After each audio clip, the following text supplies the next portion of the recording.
em destaque. Oferecimento: Hotel Ibis Style São Mateus. Venha viver o melhor. Lavanderia Silver Clean. Para tudo que sua roupa precisa, Lavanderia Silver Clean. E Massa FM. A minha rádio é massa.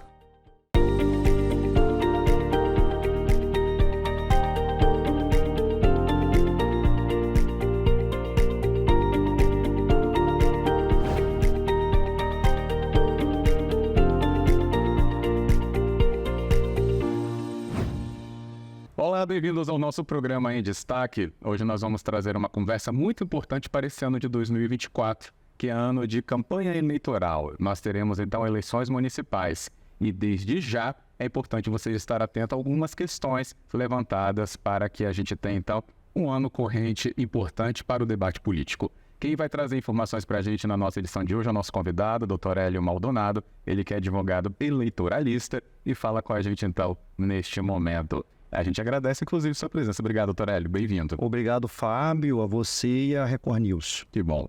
Doutor Hélio, então 2024, né, ano de eleições, mas agora mesmo no começo do ano, apesar da gente não estar vivendo todo aquele momento de campanha, mas existe a pré-campanha, que é o momento que a gente vai concentrar a nossa conversa. Mas para chegar até nessa pré-campanha, doutor Hélio, acho que é muito importante ressaltar desde já, porque chegamos nesse momento de ter pré-campanha como assunto. Fábio, a pré-campanha, ela foi uma figura jurídica introduzida em 2015 e essa figura jurídica acabou por estabelecer um novo paradigma para o processo eleitoral de maneira geral.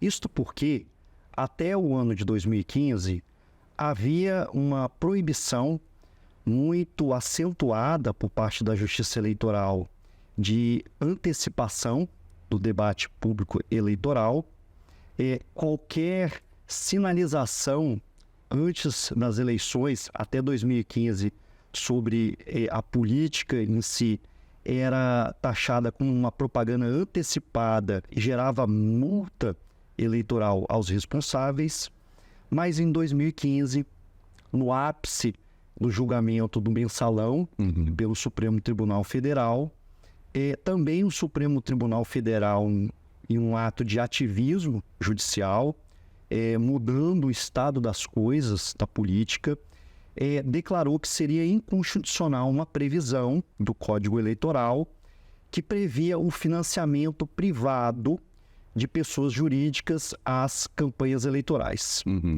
Logo em seguida, também o Congresso Nacional, abarcando essa decisão do Supremo Tribunal Federal, emendou a Constituição e também fixou esta proibição. Haja vista isso, o legislador eleitoral, que advoga também em causa própria, se viu na seguinte situação: uma possibilidade imanente de redução das fontes de financiamentos da campanha eleitoral, então, uma necessidade de uma solução a respeito deste futuro drástico e imediato que iria acontecer já nas eleições de 2016. Correto. E aí, então, houve a gestação dessa ideia da pré-campanha, houve a diminuição do tempo do período eleitoral, até 2015 eram 90 dias, depois diminuiu para 45 dias, e com a impossibilidade dos candidatos se colocarem, se fazerem conhecidos, rodarem as circunscrições eleitorais, os municípios, os estados, ou até mesmo o país. E aí, então, o legislador eleitoral criou esta figura da pré-campanha. Correto. E a pré-campanha, ela é a antecipação do debate público eleitoral. Hoje, nesta data aqui que nós estamos conversando, é possível as pessoas se autodeclararem pré-candidatos, mas não só isso, Fábio e telespectadores. Há a possibilidade da pessoa enaltecer as qualidades pessoais dela, enaltecer as qualidades profissionais dela, descrever a história de vida dela, estabelecer publicamente aquilo que ela tem de ideias, de projetos para a cidade dela. É uma verdadeira propaganda eleitoral. a única coisa que é proibido na pré-campanha é pedir expressamente o voto. O demais, que é se apresentar, falar das ideias e pedir apoio político, é agora permitido nesse período que antecede muito as eleições. Legal. Legal a gente saber disso para poder também, né, acompanhar toda essa evolução de quem está se colocando aí como pré-candidato. E aí eu fiquei com a dúvida agora, doutor Hélio. Ele não precisa estar vinculado, então, também a nenhuma legenda nesse momento, é isso? Não necessariamente. Aliás, uma das chacoalhadas do paradigma que a gente tinha até 2015 é que, uma vez havendo essa possibilidade de lançamento de uma pré-candidatura, as candidaturas ficam muito mais sedimentadas.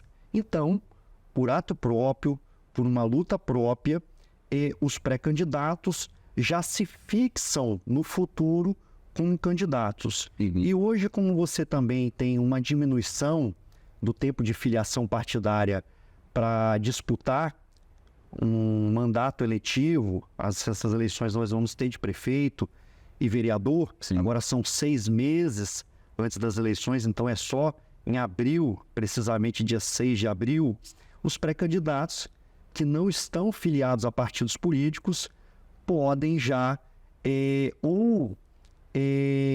fazer isso sem um partido político ou fazer isso num partido político e depois mudar para um partido até abril para disputar as eleições. Mas, de todas as formas, apesar de não ser necessário ser filiado a partido político para fazer a pré-campanha, para disputar as eleições é necessário, porque a filiação partidária é uma condição de elegibilidade. Correto. E quem for, né, se eu me corrija se não foi isso, mas quem for cargo de executivo ainda tem que fazer as convenções.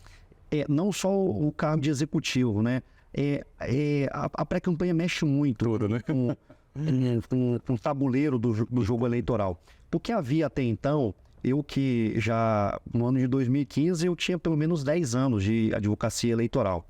E havia sempre um monopólio dos partidos políticos em relação ao lançamento de candidaturas, e esse monopólio era exercido até esticar a corda. Né? As candidaturas, né, o Fábio que também, né, eu me lembro de sempre estar acompanhando a política no campo do jornalismo de maneira muito próxima, mas era muito comum bater o martelo apenas e tão somente nos 45 do segundo tempo. Isso era muito comum. Sim. Isso era muito comum. E isso gerava um monopólio muito grande do partido político. Hoje, como já o cidadão pode se antecipar, ele pode pavimentar, ele pode criar condições de possibilidade para que ele seja o escolhido pelo partido político no momento da convenção partidária, se espera que os partidos políticos tenham democracia interna. E o momento correto da convenção partidária. Porque isso, gente, vai aproximando todos nós, né, desse momento, inclusive, para entender o que está previsto ou não. Mas não acaba aqui. Nós temos outros temas a abordar ainda sobre essa época, né, de pré-campanha com o doutor Hélio Maldonado. A gente só volta, então, depois do nosso intervalo, que é breve. Fique aí.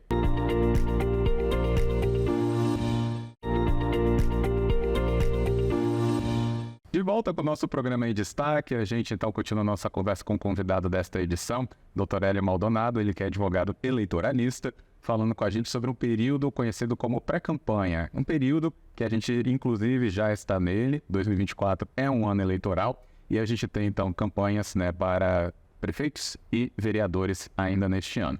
Esse período da pré-campanha a gente já entendeu na primeira parte da conversa, na importância dele, como que ele se estabeleceu nos últimos anos e por que a gente tem que ter tanta atenção também a partir de agora, né? Que começa a ganhar muito mais presença, inclusive, esse tema. E quando você acompanha nosso Em Destaque, Dr. Hélio já nos deixa muito mais bem informados e com um olhar mais atento. Só que esse período, né, ele também traz agora uma observação importante, que pode refletir mesmo depois do candidato eleito diplomado e com um mandado em andamento. Por quê? O que ele está fazendo agora pode repercutir depois. A gente até usando um caso, né, doutor Hélio, que está aí para ser, inclusive, mais debatido, que é do Sérgio Moro, né, que está tendo as suas contas de pré-campanha analisadas Ou seja, esse período agora também é muito importante para o próprio candidato não cometer falhas?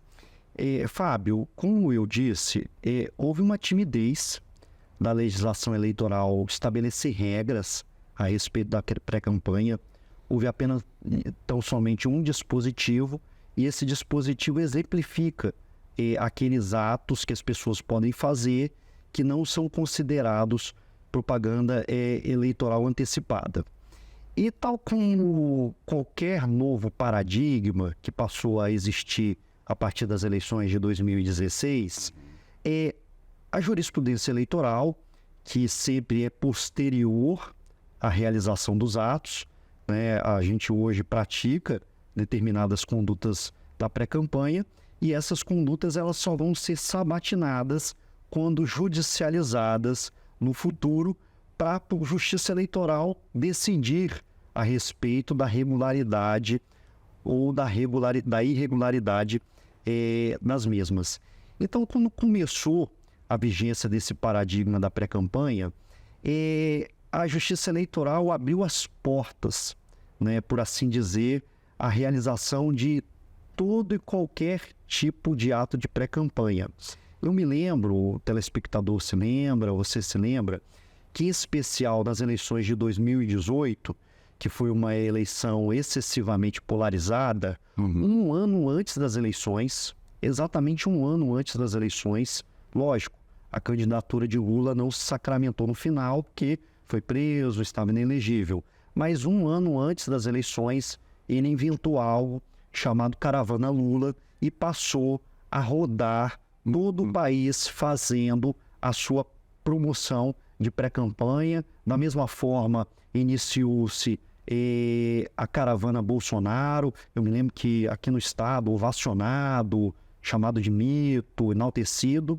E além desses tipos de ações ostensivas em relação à pré-campanha, era muito comum no ano de 2018 a gente ver outdoors, ver adesivos para cá. Me lembro muito que havia muito apoio popular em 2018 à candidatura de Bolsonaro, então isso era muito evidente.